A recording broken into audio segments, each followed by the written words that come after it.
is set 500 years further on.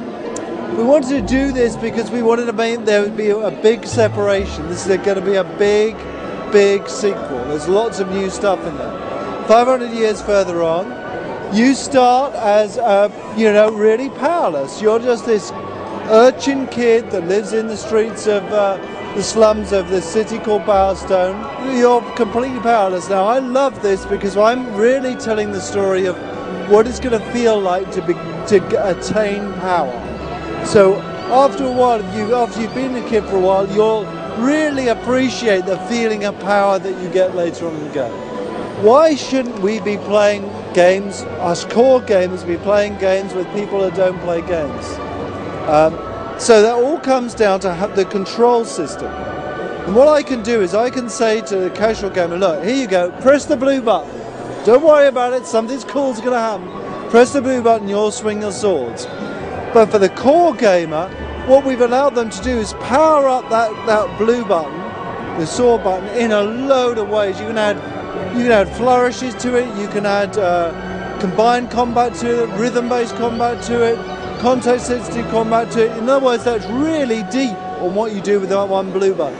And you can do exactly the same with that on the yellow button, which is guns, and the red button, which is magic. That means that core gamers are really going to be configuring their own system of combat, which is very cool.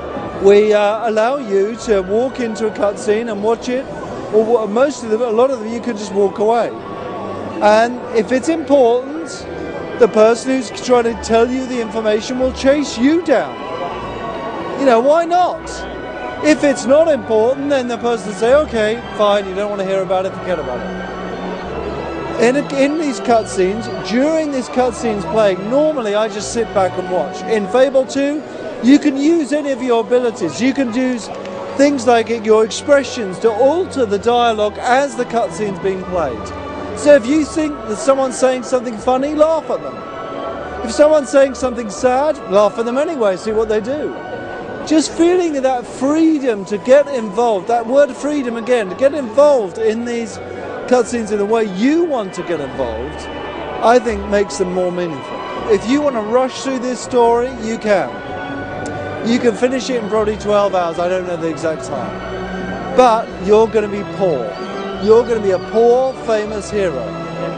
If you want to complete this story and be rich and famous, you're going to have to start earning money and going out to work. And going out to work is a whole new set of sub-games. You can become a barman or a blacksmith or a woodsman. You can even become an assassin. There are mini games, but with that money you earn, you can then start speculating. You can buy properties, you can do those properties up and you can sell them off again. You can buy shops and become a shopkeeper. You can buy houses and rent them out to people. We really allow you to speculate and accumulate. There's another whole arm to Fable. Your hero can end up being about 8 or 9 foot tall, built like Arnold Schwarzenegger, you know, only doubly so. Massive horns coming over your head.